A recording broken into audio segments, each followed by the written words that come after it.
It's time for Good Game Spawn Point. I'm Jim. I'm Rat. And I'm Will. Coming up on the show, we give you our first impressions on the long-awaited Minecraft Earth.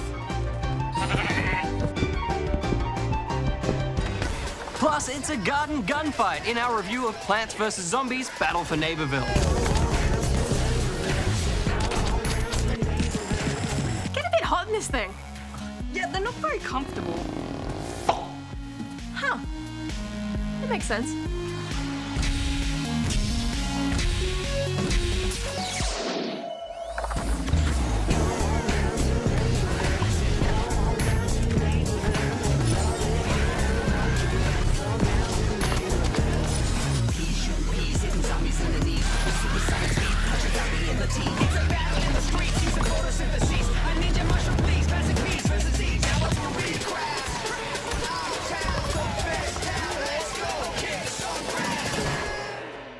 One of gaming's most famous feuds is back in a big way in Plants vs. Zombies Battle for Neighbourville. Following in the footsteps from Garden Warfare 2, Battle for Neighbourville is an online-only multiplayer shooter. But this time around, we've got 2 new modes, 6 new player characters, and a whole lot more trouble to unleash. Things kick off with Major Sweetie assembling new recruits to stop the invasion of zombies. After being welcomed to the cause, you're given a quick tour of the new hub, which is made up of Dave Manor, Zomboss HQ, and Giddy Park, which separates the 2 sides. Before you even jump into the multiplayer mode, you've got a heap of fun activities to explore on either side. Like laser floor dance battles, target practice, and free-for-all battles within Giddy Park itself. Plus, free Ferris wheel rides. You've also got 3 free roam maps, which you can explore solo or with friends. These sections have got more of a story to them, as you wander around completing fetch quests, escorting lawnmowers, and obliterating both plants and zombies alike. There's plenty of that wacky Plants vs. Zombies fun injected into the writing, but there wasn't a lot here to keep me interested. Yes, Arlie. Especially while playing it solo. It is a good way to get familiar with how the different characters work, though, as well as for farming that sweet XP. As you level your characters up, you'll be able to unlock new abilities that'll change how you approach each fight in multiplayer matches. My personal favorite is Boss Team Vanquish. Similar to the returning Team Vanquish mode from Garden Warfare 2, Boss Team Vanquish adds AI bosses from both sides, which can be taken out for extra points. As a fan of tower defense, the returning garden/graveyard ops was right up my alley. I had a lot of fun playing as a mighty oak tree, mowing down waves of enemies with my explosive shots as my team ducked around me for cover.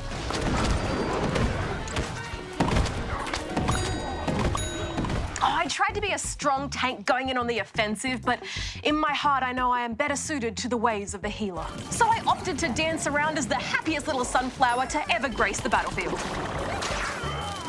Oh, I like to keep my distance from the fight, so the crossbow-toting 80s action hero was my go-to. Oh, zombie traitor. There's another new mode in Battle Arena where teams of 4 go head-to-head, but with each new round, you have to pick a new character. Unfortunately, though, every time we went to play, there didn't seem to be anyone around, even when the servers were packed, so we were stuck in lobby limbo. It seemed weird that there weren't bots available to play with instead, especially because you have the option to play in a private server with AI in Giddy Park. But maybe that's something that will be added in a later update. Speaking of things that'll be added later, we should probably also mention that while microtransactions aren't yet a part of Battle for Neighbourville, EA, the publishers of Plants vs. Zombies, have said they will be coming. Out of Rux's Emporium, you'll be able to buy premium currency called Rainbow Stars with real money, which you can then use to buy cosmetic items. I imagine you'll be able to earn rainbow stars in-game, though, the same way you earn prize bulbs. You earn these by completing the various daily and character challenges, or for every lot of 15,000 XP you accrue. They can then be used to unlock themed cosmetics like emotes and outfits from the prize map. But of course, the best looking stuff is so far down the line that it's impossible to get to without putting in some serious grinding. Thankfully, though, the game is so much fun to play that it didn't feel like a grind, to me anyway. No matter your playstyle, Battle for Neighbourville encourages you to challenge yourself and step outside of your comfort zone, even if it doesn't always go exactly the way you planned. I'm giving it 4 out of 5 rubber chickens. While the free roam maps aren't super deep, they do provide a good training ground for the main battles, and they're really where the fun's at. There's enough variety here that I never felt like things were getting repetitive. I had a blast, so it's a 4 from me as well. Though the fights often lean towards more chaotic free-for-alls than tactical battles, the wacky, cartoony vibes guarantee fun for all, whether you're a plant or a zombie. I'm giving Battle for Neighbourville 4.5 out of 5 rubber chickens. Now, Will, I can't believe that you prefer zombies over plants. Choose life. Good spawning, Australia! It's time for the scoop with me, Darren! My guest for this week is GGSP's premier egg fan, Rad! Oh, hi, everyone. Thanks, Darren. Proud to be a leader in the field of egg fandom. Now it's time for another brain-squeezing Darren's Challenge!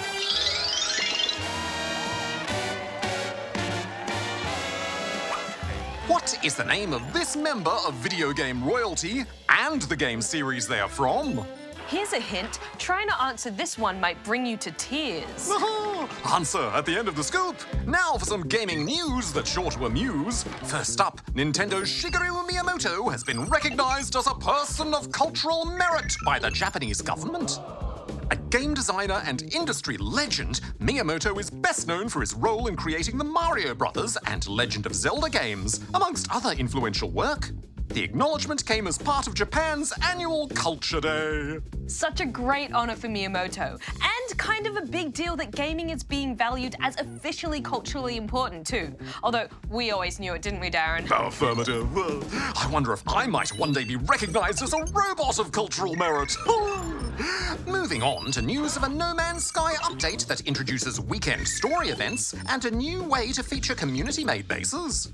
The weekend missions will prompt players to explore a disturbance in the No Man's Sky reality, while the Featured Bases tab will bring together community-made bases so you can visit some standout creations of other players. Oh, I can't wait to check out some cool bases. Affirmative. In other news, Toby Fox, the creator of Undertale, has composed a song for Pokemon Sword and Shield. While Fox says it's not one of the main musical tracks in the games, he's clearly quite excited about the opportunity. That's pretty cool. Toby Fox also did the music in Undertale, of course. We'll have to pay close attention when catching those Pokemon. Oh, we will. Now it's time for the Extra Scoop! What struck your fancy this week, Rad? Well, Darren, a modder named Nyman has been making Mario Kart Wii mods that take characters out of their vehicles to compete in races on foot. Luigi was one of the more recent characters to hit the ground running, but there's also one with my wonderful purple son, Luigi. Look at those long, lanky legs. So majestic. Like a villainous gazelle. Now, did everyone manage to name that video game monarch in this week's Darren's Challenge? It is, of course, the Onion King from the Overcooked games. You sure know a lot about video games, Darren. I sure do. What's that, Boatmeal?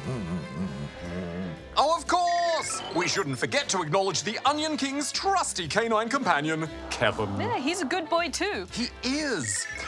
And that's all the scoop we have for this week. Until next time, good night, Australia. Does chopping onions make you cry, Darren? Negative. I don't have tear ducts, Rad.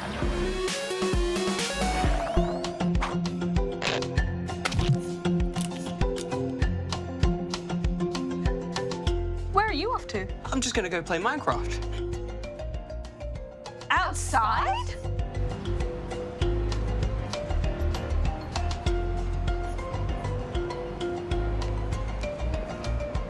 Just use your phone, look through the camera.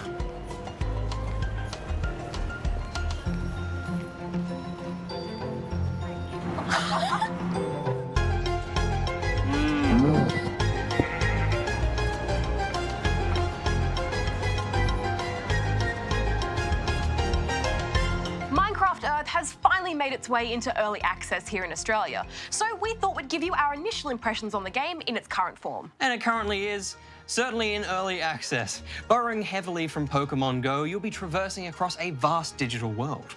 Mobile device in hand, you'll encounter chunks of Minecraftia and the occasional mob. Tap on them, and then continue to tap on them, and you'll be granted with a few precious resources which you'll of course need for building. And as much as I got a thrill out of watching the word uncommon pop up below a rare ore, you do this so often it gets old very quickly. Thankfully, augmented reality, or AR, is here in all its gimmicky glory. On your journeys, you'll occasionally come across adventures. These are procedurally generated chunks of Minecraft for you to explore. Once you've tapped, you'll need to find a spot to drop down the world and bam, it's Minecraft in AR. This is a bit like a mini survival mode. You can mine resources, chop down trees, shear a sheep, and fight off an enemy or two. It's a fairly solid translation of real Minecraft, and just like real Minecraft, you'll need the right tools for the job. Jumping into the aptly named Make Stuff tab, you'll need to throw your items into a furnace and crafting table to bring those trusty tools to life. But make sure you've got everything you need on your hotbar, as you can't access any other items within the adventures. It's cool to see so many elements from the main game here, but they've annoyingly added a dreaded staple of mobile games, timers. Both crafting and smelting items takes a set amount of time, and with only a single slot for each, you'll be waiting quite a while before swinging that desired iron pickaxe. You do have the ability to speed up those timers using the game's Ruby currency, but they're drip-fed to you in fairly useless amounts. So if you want speedy smelting and crafting, you'll be steered towards microtransactions fairly early on, which is all kinds of gross. But that's hardly the worst thing. If you felt silly swiping at invisible Pokemon in Go, wait until you maneuver through an invisible structure in public.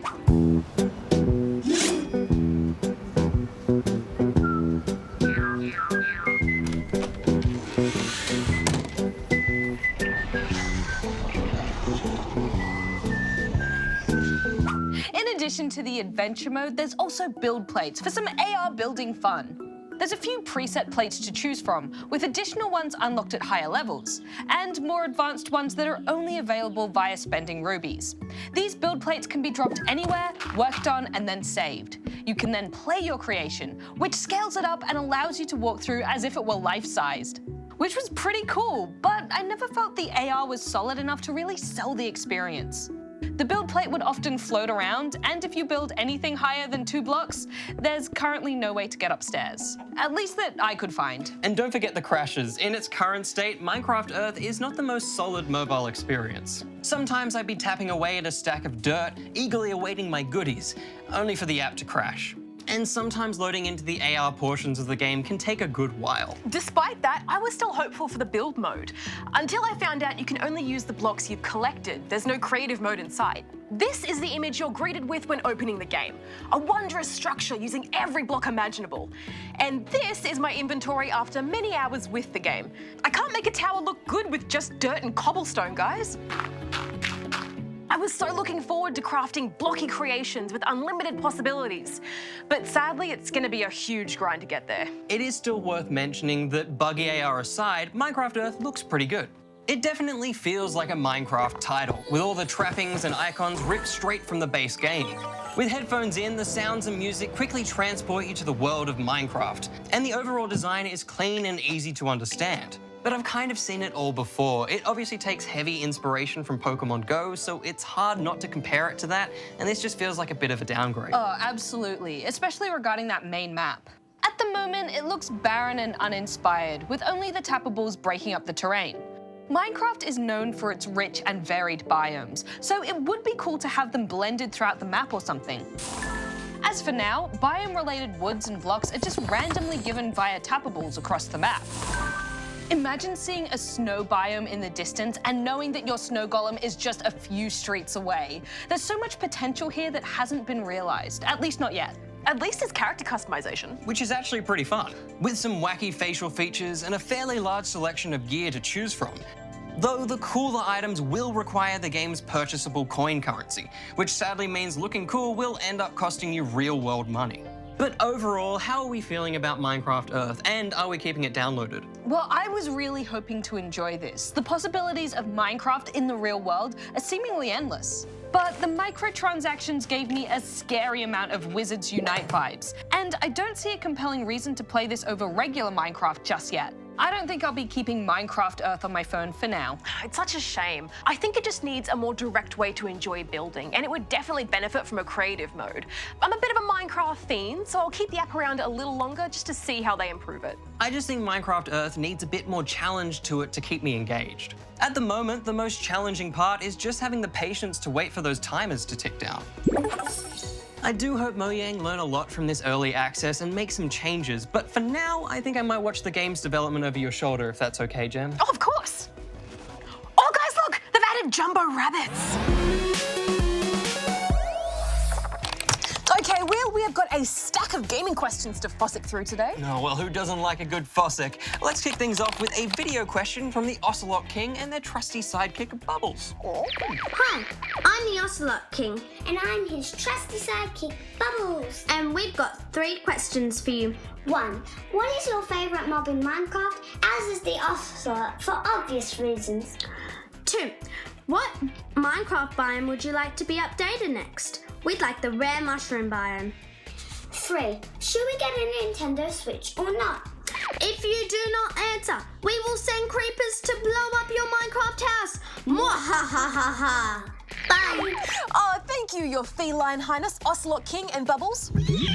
Sorry we didn't have time to show all your video, but we only have so much time. In answer to your first question about our favourite Minecraft mob, well, the parrots are pretty cool and colourful, but I also really like the dolphins. Oh, and of course, mushrooms, or the charm of a cow mixed with the added bonus of mushrooms. What about you, Jem?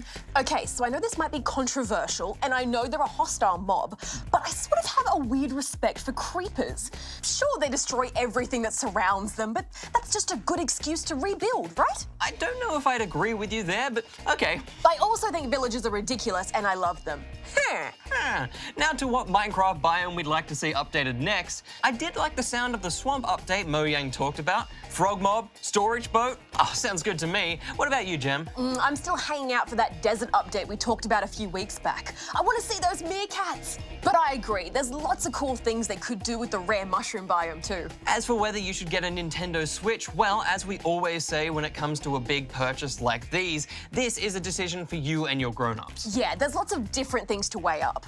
The Switch has a lot of great games and features, of course, but so do other gaming platforms. So chat to your grown-ups about whether it's something that's right for you and your family. And most of all, does it have the games you're most excited about? Right, now moving on to another question from Connor in Hobart. Noob alert! In PES 20 versus FIFA 20, Will said that Juventus was not in FIFA 20, but it is. Will, do these. Cha-ching, cha-ching, cha-ching. Uh-oh, noob accusation. We should probably let Darren know. Oh, I don't think we really need to involve Darren, Jem. It's too late, I'm already dialing. Greetings, you've reached Darren. Hey Darren, hi, it's Jem. Just calling about a teensy-weensy little noob issue.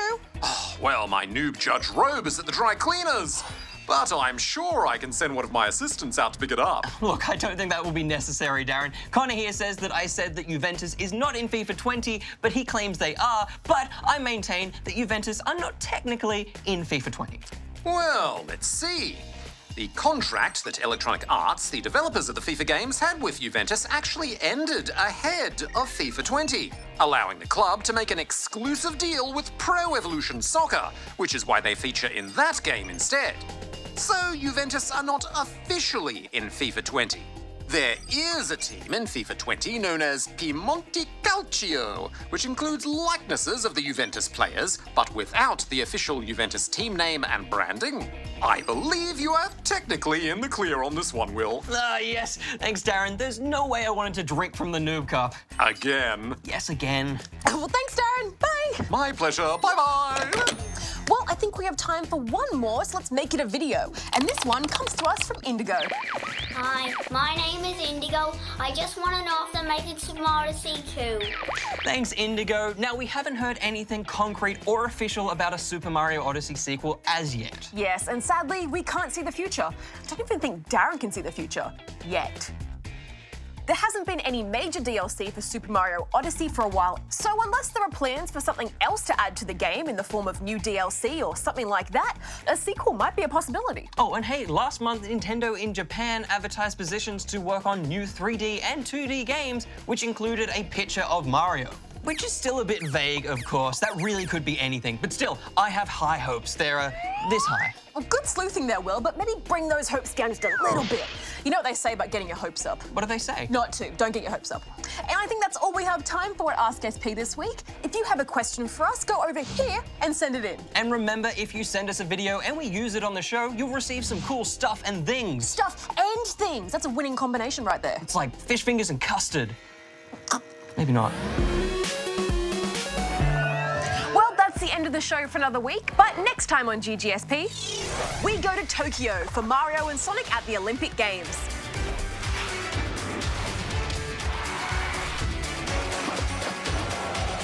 Plus, drop that bass. It's time for Just Dance 2020. We'll let Rad and Gem take care of that one, right, Darren? But Will, you know I like to cut a rug, boogie down, and shimmy to the silky sounds of some choice beats. No, I did not know that. We'll save some room on the dance floor for you, Darren. Now, don't forget to check out our online-only videos. This week, I see what you can learn from Rabbit's coding on PC. Until next time, may all your games be good ones. Will out. Rat out, Gem out. Darren out.